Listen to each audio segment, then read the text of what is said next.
আপনারা দেখছেন একুশে টেলিভিশন। নভেম্বরের মধ্যে আসছে আরও 7 কোটি ডোজ টিকা। করোনায় কমছে মৃতের সংখ্যা, সংক্রমণ হারও নিম্নমুখী। বঙ্গবন্ধুর খুনি ডালিম রশিদ মোসলেম ব্যবহার করছে পাকিস্তানি পাসপোর্ট। জাতীয় শোক দিবসে নিরাপত্তা জোরদার। কাবুলের দোরগোড়ায় তালেবান, বিদেশিদের নিরাপদ প্রত্যাবর্তনে সেনা মোতায়েন, সীমান্ত খুলে দেওয়ার আহ্বান জাতিসংঘের। বাংলাদেশের জিডিপি বর্তমানে সবচেয়ে অগ্রসরমান, বলছে এডিবি। নতুন বিপর্যয়ের নাম মাইক্রোপ্লাস্টিক। রুই, তেলাপিয়া সহ 15 প্রজাতির মাছে ক্ষতিকারক কণা, মারাত্মক স্বাস্থ্য ঝুঁকির আশঙ্কা।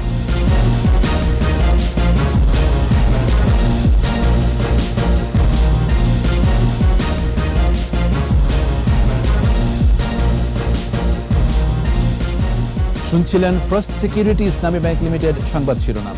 আমন্ত্রণ রাত 11টার একুশে সংবাদে। সাথে আছি আমি জাবের হোসেন। দর্শক, একুশে টেলিভিশনের সংবাদ একই সাথে সরাসরি দেখতে পাবেন আমাদের ফেসবুক পেজ www.facebook.com/2124 অনলাইনে। এছাড়া সংবাদে আরও থাকছে: বিদ্যুৎ ও প্রযুক্তি সংকটে ব্যাহত চায়ের নিলাম, অনলাইনে মিলছে না কাঙ্ক্ষিত ক্রেতা।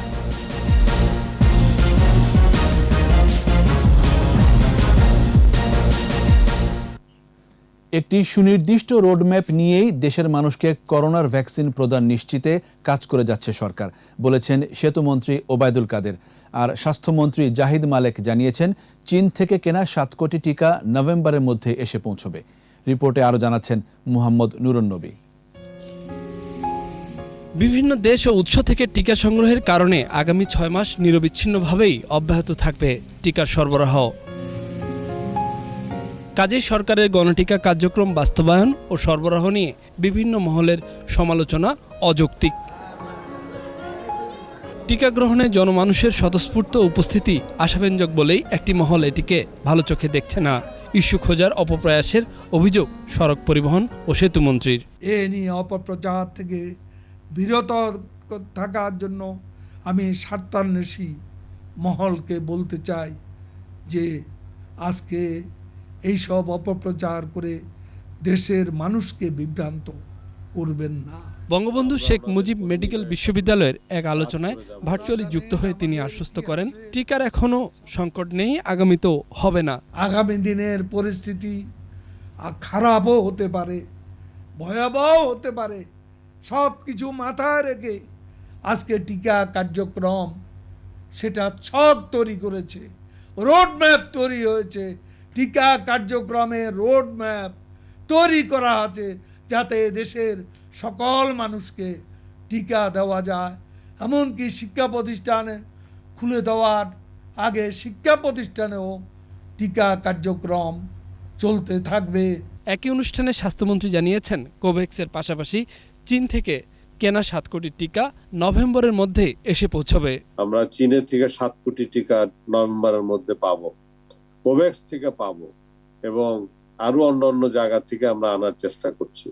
টিকার কার্যক্রম বেগবান হবে এবং আমাদের দেশের মানুষ সুরক্ষিত হবে। মোহাম্মদ নুরুন্নবী, একুশে টেলিভিশন, ঢাকা। করোনা সংক্রমণে নমুনার বিপরীতে রোগী শনাক্তের হার কমছে। সর্বশেষ 24 ঘন্টায় শনাক্ত 6,885 জন। সংক্রমণের হার 20.66%। আর একই সময়ে মারা গেছেন আরও 178 জন। এর মধ্যে শুধু ঢাকা বিভাগেই 67 জনের মৃত্যু হয়েছে। রিপোর্টে আরও জানাচ্ছেন মুহাম্মদ নুরুন্নবী। বিশ্বের যেসব দেশে একদিনে সবচেয়ে বেশি রোগী শনাক্ত হচ্ছে সেই তালিকায় বাংলাদেশের অবস্থান এখন 11তম। বিশ্ব স্বাস্থ্য সংস্থার সর্বশেষ তথ্য অনুযায়ী গেল কয়েকদিনে দেশে শনাক্তের হারে নিম্নমুখী প্রবণতা লক্ষ্য করা যাচ্ছে। গেল 24 ঘন্টায় 709টি ল্যাবে 32,810 জনের নমুনা পরীক্ষা করা হয়। এতে 6,885 জনের দেহে ভাইরাসের উপস্থিতি শনাক্ত হয়। মোট শনাক্ত 14,12,218। পরীক্ষার বিপরীতে দৈনিক সংক্রমণ হার কমে হয়েছে 20.66%। স্বাস্থ্য অধিদপ্তরের বিজ্ঞপ্তি অনুসারে 24 ঘন্টায় 178 জনের মৃত্যু হয়েছে। মৃতের সংখ্যা বেড়ে হয়েছে 23,988। মৃত্যুর হার 1.70%। সবচেয়ে বেশি মৃত্যু ঢাকা বিভাগে 67 জন।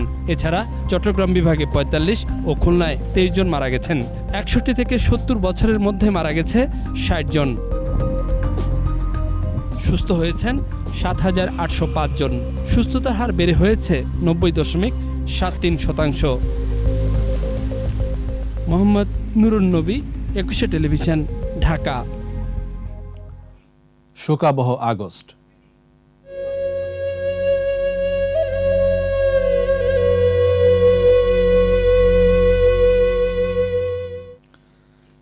বিদেশে পালিয়ে থাকায় জাতির পিতার 5 খুনির ফাঁসির দণ্ড এখনও কার্যকর করা যায়নি।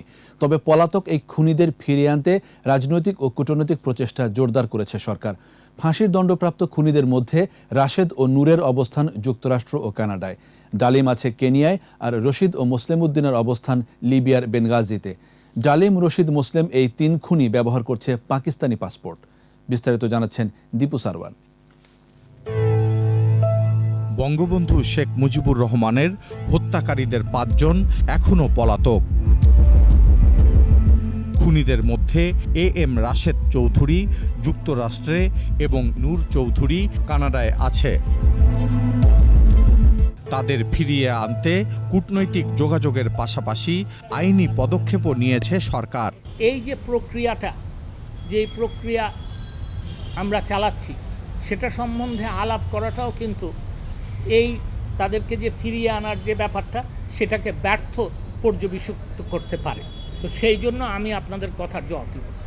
অন্য 3 খুনির মধ্যে খন্দকার আব্দুর রশিদ, শরীফুল হক ডালিম ও রিসালদার মুসলিম উদ্দিন দীর্ঘদিন ধরে পাকিস্তানি পাসপোর্ট ব্যবহার করছে।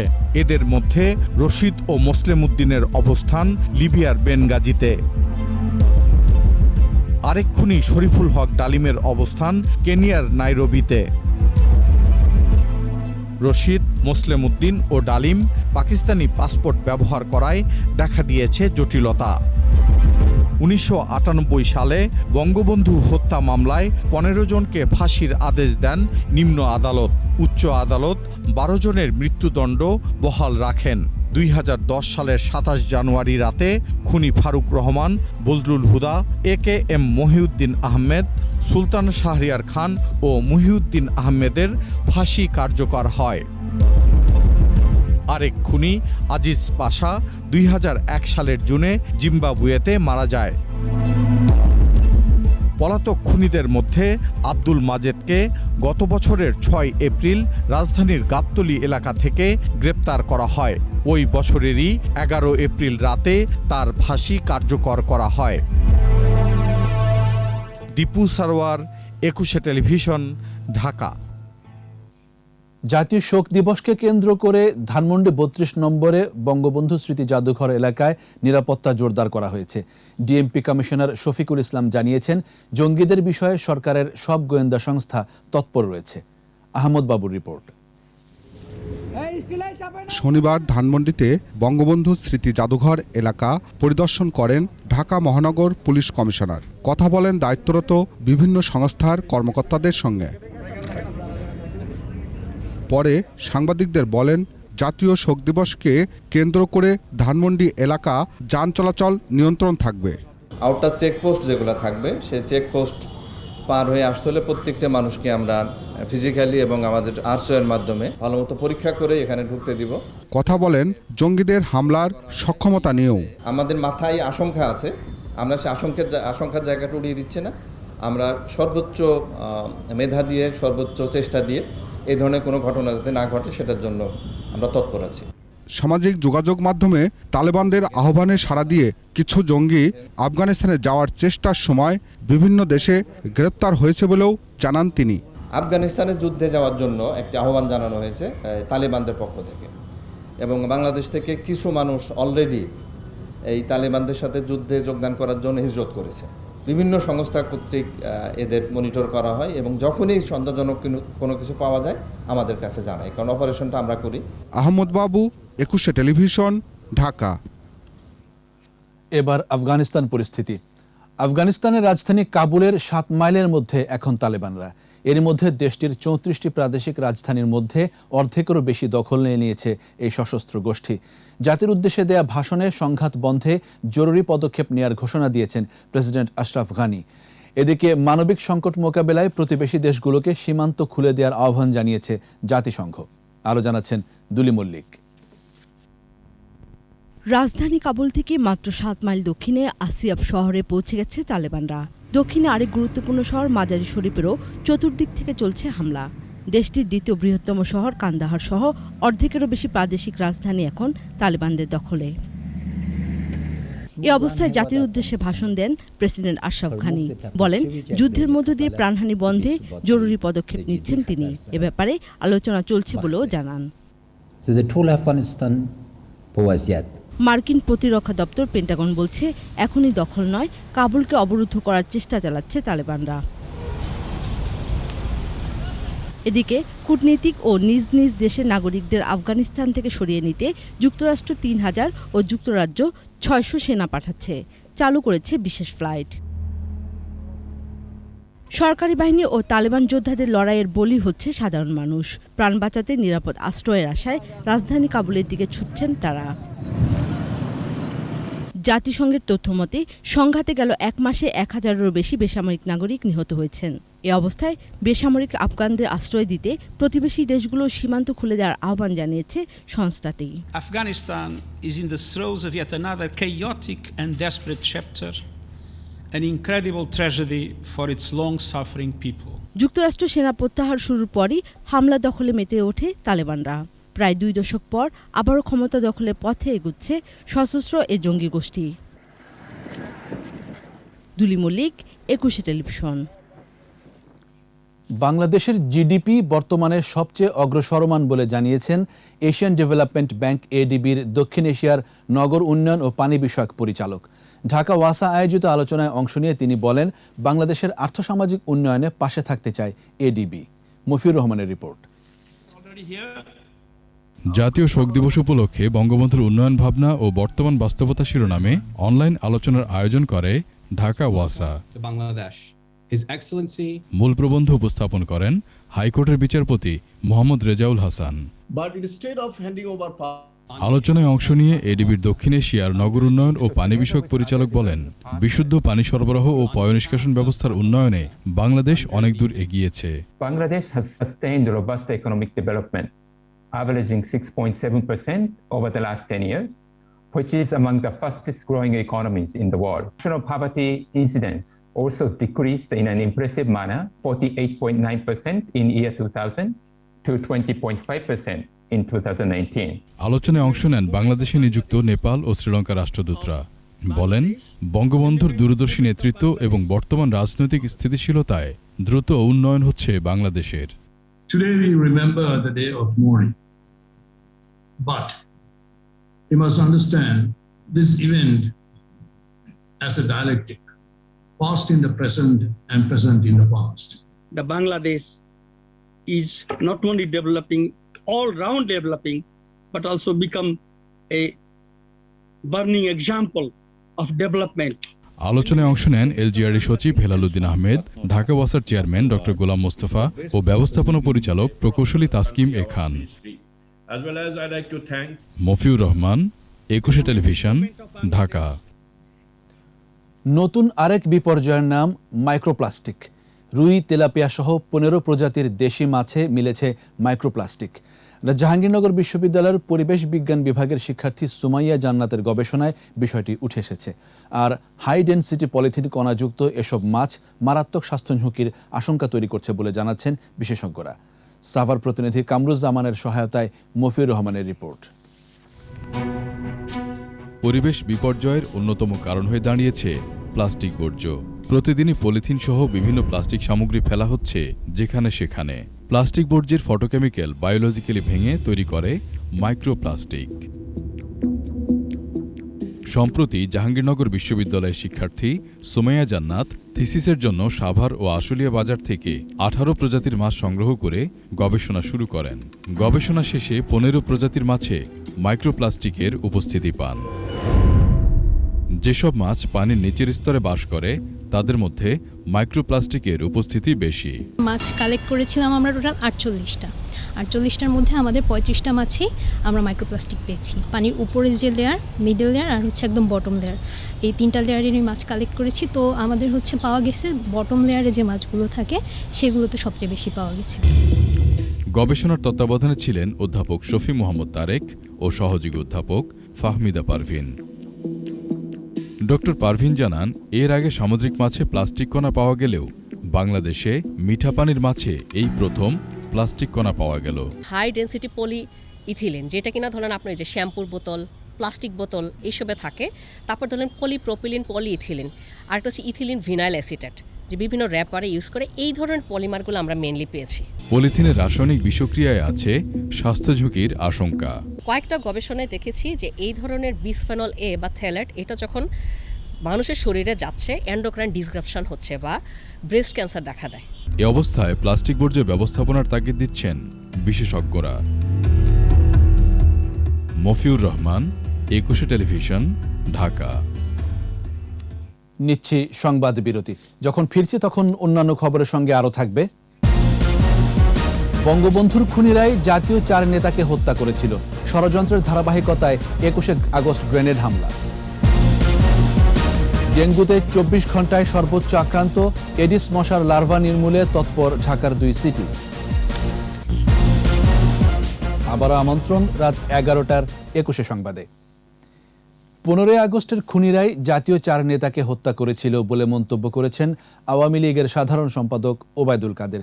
অভিযোগ করেছেন, ষড়যন্ত্রের ধারাবাহিকতায় প্রকাশ্যেই রাষ্ট্রযন্ত্র ব্যবহার করে সংঘটিত হয় 21 আগস্ট গ্রেনেড হামলা। জাতীয় শোক দিবস উপলক্ষে রাজধানীতে বিভিন্ন আলোচনায় আওয়ামী লীগ নেতারা বঙ্গবন্ধু হত্যার নেপথ্যের কুশীলবদের সামনে আনার আহ্বান জানান। বিস্তারিত জানাচ্ছেন আকবর হোসেন সুমন। জাতীয় শোক দিবস উপলক্ষে আলোচনার আয়োজন করে বঙ্গবন্ধু শেখ মুজিব মেডিকেল বিশ্ববিদ্যালয়। এতে ভার্চুয়ালি যুক্ত হন আওয়ামী লীগ সাধারণ সম্পাদক ওবায়দুল কাদের। 75-এর প্রতিক্রিয়াশীল চক্র এখনও ষড়যন্ত্রে সক্রিয় বলে মন্তব্য করেন ওবায়দুল কাদের। 15 আগস্টে নির্মম হত্যাযজ্ঞ ঘটিয়েই প্রতিক্রিয়াশীল চক্র থেমে থাকেনি। এরপর ষড়যন্ত্র পেয়েছে নবরূপ। প্রকাশ্য দেবালোকে রাষ্ট্রযন্ত্রকে ব্যবহার করে 21 আগস্ট গ্রেনেড হামলা হয়েছিল। বঙ্গবন্ধু এভিনিউয়ে মহিলা শ্রমিক লীগের আয়োজনে প্রেসিডিয়াম সদস্য জাহাঙ্গীর কবির নানকের আক্ষেপ, 71-এর স্বাধীনতা বিরোধী চক্রকে এখনও চিনতে পারেনি বাঙালি। 71-এ কারা পাকিস্তানের সাথে কনফেডারেশন করতে চেয়েছিল, কেন তাদেরকে আমরা চিহ্নিত করতে পারিনি?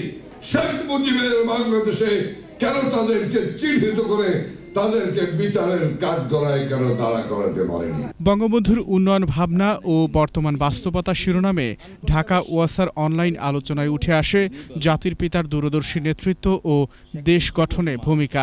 This is uncontroversial.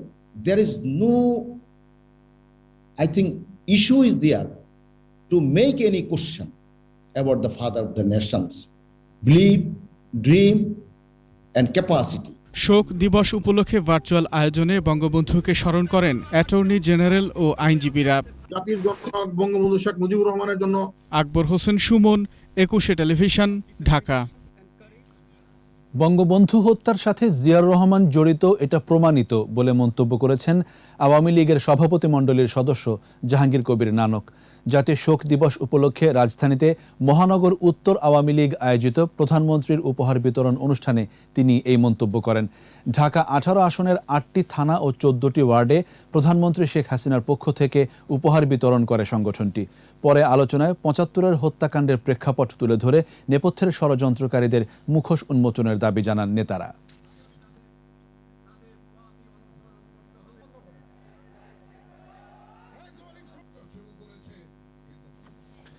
বিশেষজ্ঞদের মতামত উপেক্ষা করে লকডাউন শিথিল করে সবকিছু খুলে দেওয়ার সিদ্ধান্ত আত্মঘাতী বলে মন্তব্য করেছেন বিএনপি মহাসচিব মির্জা ফখরুল ইসলাম আলমগীর।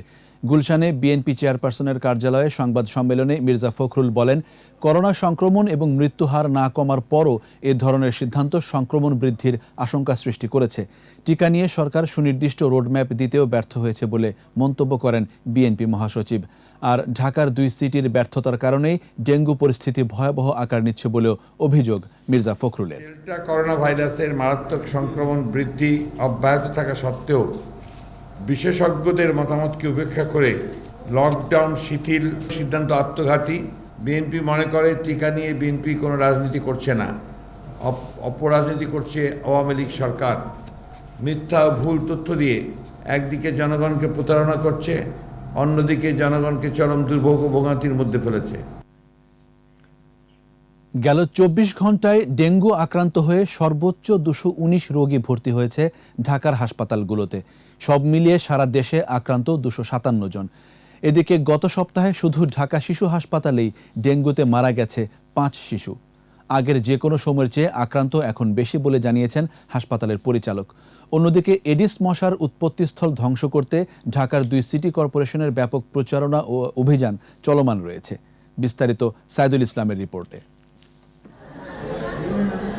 ঢাকা শিশু হাসপাতাল, ডেঙ্গুর জন্য নির্ধারিত 2টি ওয়ার্ডে একটি বেডও খালি নেই।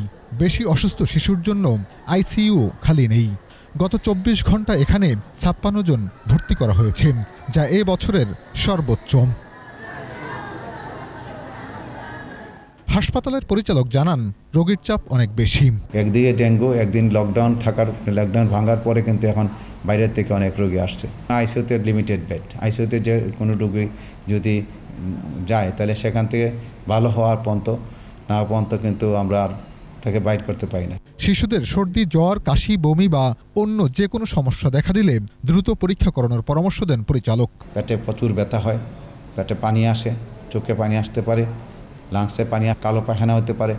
সে ধরনের কোনো সিমটমস বা সাইন দেখলে অবশ্যই যাতে আপনার হাসপাতালে নিয়ে আসে।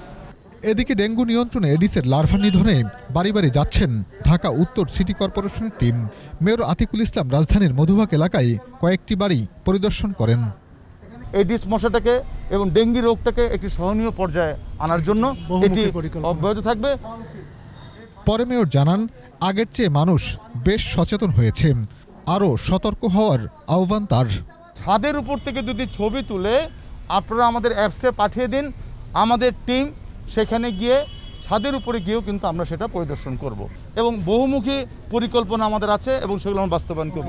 অপরদিকে নিয়ন্ত্রণ কক্ষ থেকে ডেঙ্গু আক্রান্ত রোগীদের খোঁজখবর নিয়েছেন ঢাকা দক্ষিণ সিটির মেয়র ব্যারিস্টার শেখ ফজলেনুর তাপস।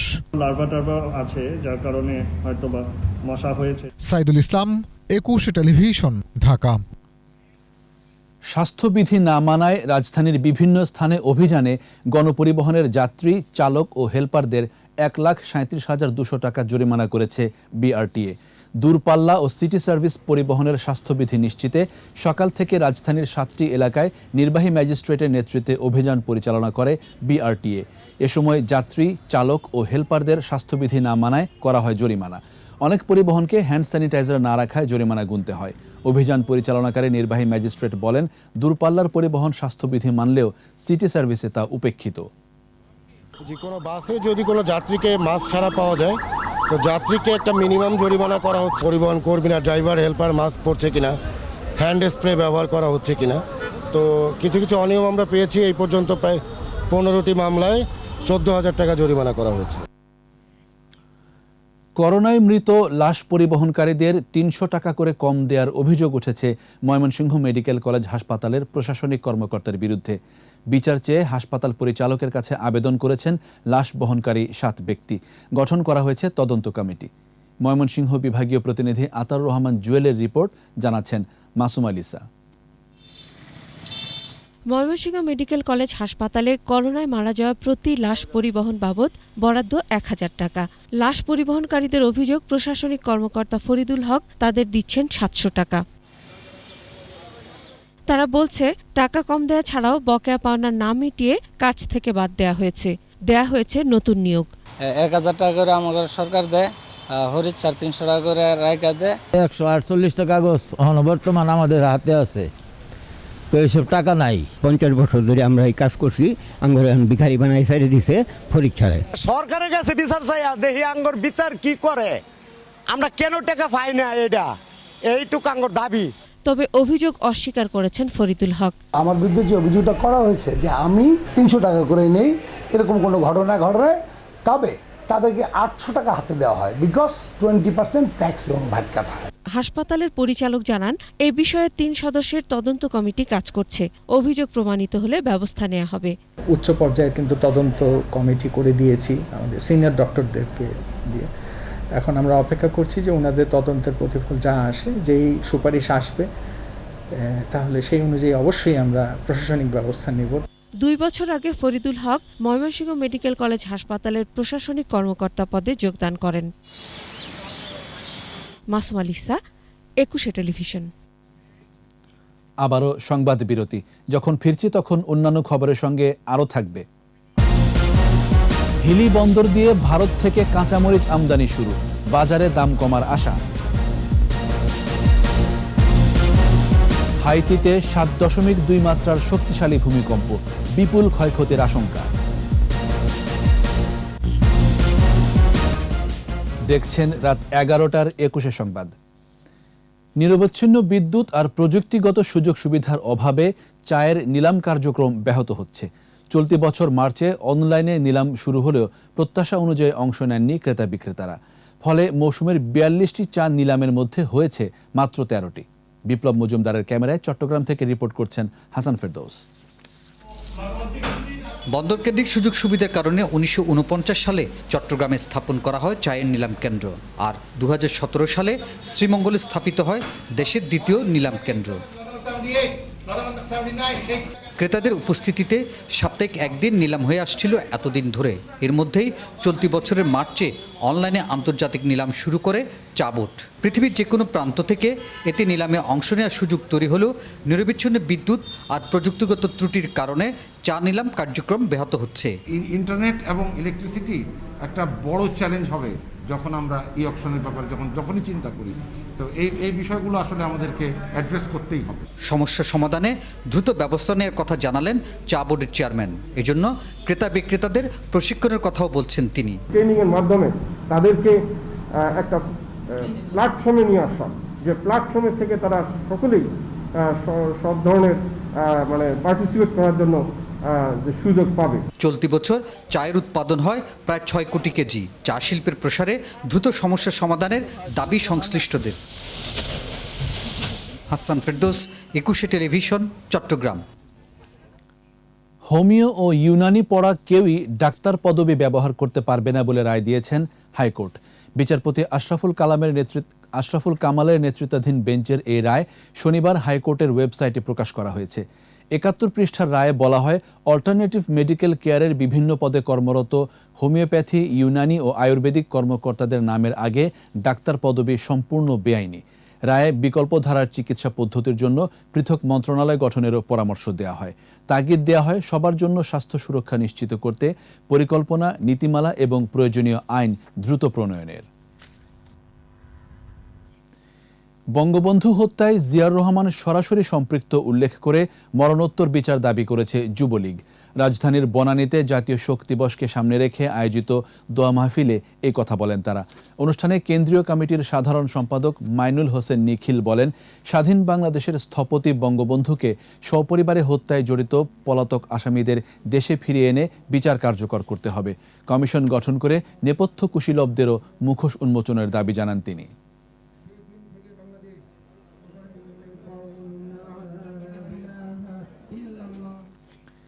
বঙ্গবন্ধু শেখ মুজিবুর রহমানকে সপরিবারে হত্যা করলেও তার স্বপ্ন ও আদর্শকে হত্যা করতে পারেনি ঘাতকরা।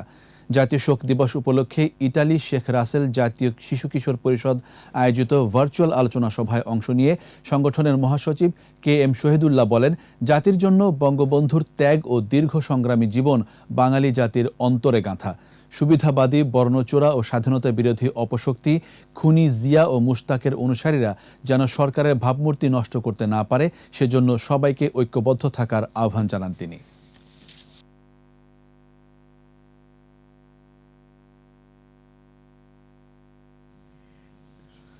15 আগস্টের শহীদ স্মরণে যশোরে জাতির পিতা বঙ্গবন্ধু শেখ মুজিবুর রহমানের প্রতিকৃতিতে মোমবাতি প্রজ্বলন করেছে শেখ ফজলুল হক মনি আরজু মনি অক্সিজেন ব্যাংক। কর্মসূচিতে বক্তৃতা করেন ফজলুল হক মনি আরজু মনি অক্সিজেন ব্যাংকের পৃষ্ঠপোষক ও ঢাকা বিশ্ববিদ্যালয় ছাত্রলীগের সাবেক সাংগঠনিক সম্পাদক দেবাশিস রায়। তিনি বলেন, বঙ্গবন্ধু হত্যাকারীদের বিচার হয়েছে, তবে আগস্টের নৃশংস হত্যাকাণ্ডের পেছনের ষড়যন্ত্রকারীদের বিচার হয়নি। হত্যাকাণ্ডের পেছনের কুশীলবদের চেহারা প্রজন্মের কাছে তুলে ধরতে তদন্ত কমিশন গঠনের দাবি জানান তিনি। কর্মসূচিতে উপস্থিত ছিলেন জেলা ছাত্রলীগের সাবেক যুগ্ম সাধারণ সম্পাদক দেবাশিস দাস দেবু, সাবেক ছাত্রনেতা অ্যাডভোকেট কবির হোসেন জনি, নিয়াজ মাহমুদ শাহিন, আরাফাত রহমান বাসিত সহ অনেকে। এবার SIBL ব্যবসা বাণিজ্যের খবর।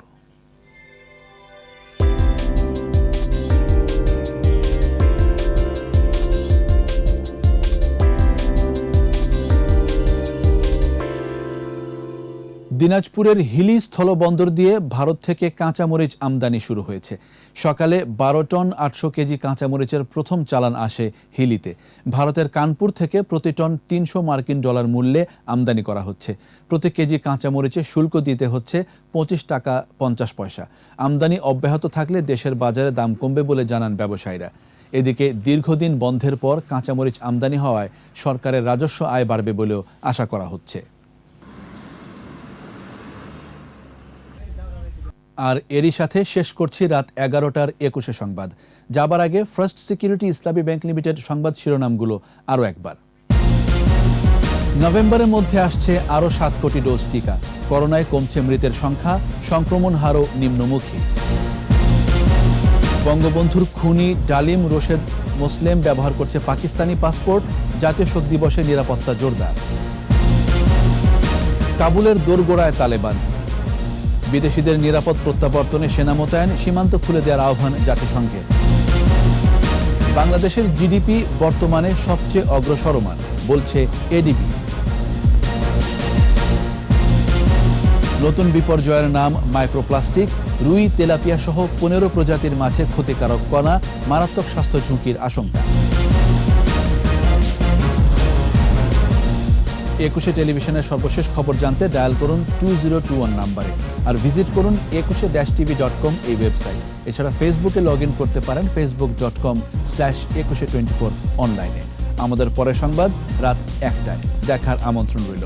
স্বাস্থ্যবিধি মেনে চলুন, সুস্থ থাকুন।